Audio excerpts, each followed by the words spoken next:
Ok, aj sad ti najavi taj svoj splint, ti znaš zašto je to tebi važno. Hoću, evo ja ću.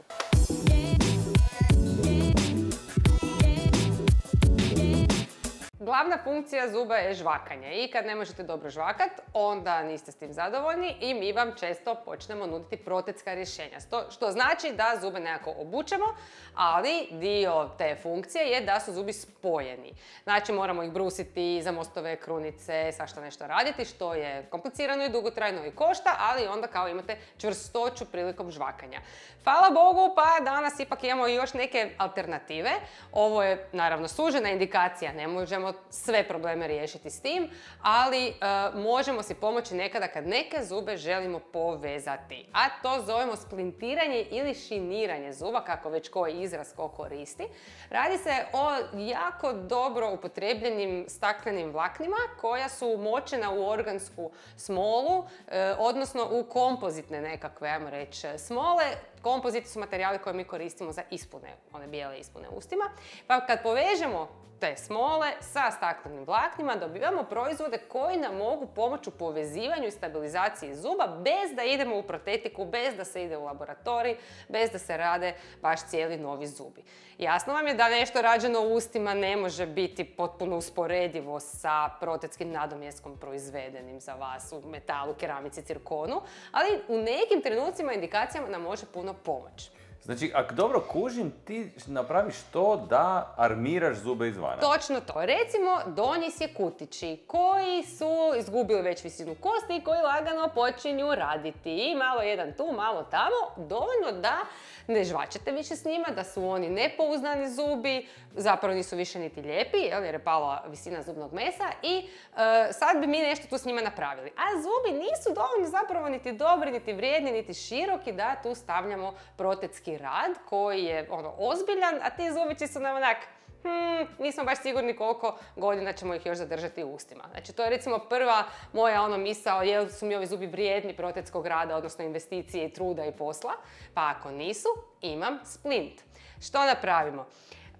Doslovno ufrežemo kao kanalicu, tako ja to ljudima opišem, kao da morate napraviti kanalicu u zidu za neki vužir ili neku žicu, tako ja kroz zube prođem sa svrdlom i napravim si jedan kanal. U taj kanal dolaze ta vlakna, to je jedna trakica, ne izgleda ništa spektakularno ovako kad ju imate u rukama, ali je točno napravljeno za to da se primi u zube.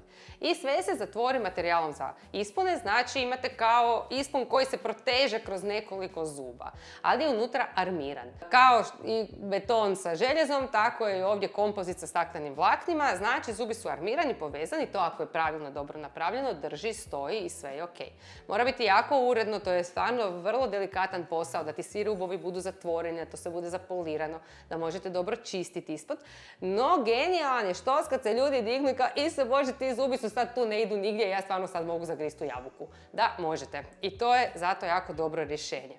Drugi problem koji s tim možemo riješiti je primjerice šestica i sedmica gore, koje su izgubile također nešto kosti, ta sedmica nam malo odlazi i tu se počinje upikavati hrana. Znači, ljudi dođu i kažu, zubi su ok, to je sve dobro, ali meni tu ulazi hrana, ajme, ne mogu više. Pogledamo zube, nisu nam za krunice iz već kojih razloga, možda samo želimo ušparati novce i kažem ok, ajde idemo ih pokušati premostiti, tako da vam ja napravim kao dvije rupe za dva ispuna u tim zubima, stavim unutra vlakna, sve zalijem kompozitom, zatvorim i dobili ste dva spojena zuba. I time je problem riješen do nekog daljnjeg rješenja. Ili možda čekamo da zapravo ti zubi budu izvađeni za 5 godina, pa ćemo do onda ih ovako držati u ustima. Imamo i situaciju kada su nam recimo zubi nakon parodontitisa malo negdje otišli, pa se zubno meso povuklo, pa tu sad je to ružno, pa ne izgleda dobro, ali isto tako ne želimo još ići u protetiku. Pa se napravi opet kanal, stave se vlakna i sad sa lijepim kompozitnim materijalima možemo malo zatvoriti te rupe, te prostore koji su sad između zuba, kozmetski to urediti, spojiti zube i zapravo postići jedno estetski zadovoljavajuće rješenje koje nije savršeno idealno, nije prekrasna keramika, ali je pacijent u tom trenutku sretan i zadovoljan. Osmijeh je popravljen, zubi su stabilni i sve nekako dobro funkcionira, dok recimo, na primjer, čekamo neku kirurgiju, neko cijeljenje, ali zapravo te stvari znaju biti dugo godina u ustima i ljudi su s tim zadovoljni, to radi. Takve radove morate dobro pratiti i održavati. Osnovna stvar koja mi se dogodi kao mina u cijelom tom procesu je da pacijenti ne promijene dobro svoje navike pranja zubi.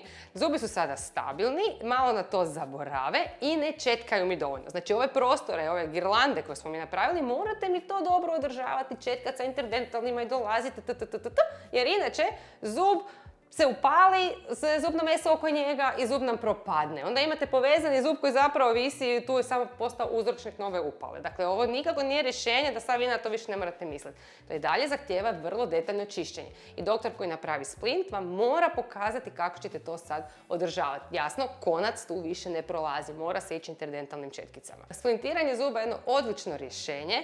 Kompozite imamo i tekuće naše materijale za izradu sa vlaknima unutra, pa možemo ojačavati zube, možemo nakon punjenja kanala stavljati taj materijal na dno da nam ne puknu stjenke zuba. Znači stvarno nam staklena vlakna u kompozitu pružaju dodatne mogućnosti za rješavanje zubnih problema, a da nije nužno protetika. Tako da pitajte svog doktora može li vam pomoći sa staklenim vlaknima. Ne zvuči skupo. Ne zvuči skupo, ne. Ako si za krunicu, ne znam, 200-300 eura, ovo će biti 100 eura. Ne? Ali nije rješenje za uvijek, vidimo. Nije rješenje za uvijek, ali ja stvarno, i 10 godina mi to ljudi imaju u ustima, kad se to pravilno održava, kad je dobro napravljeno, odlična stvar.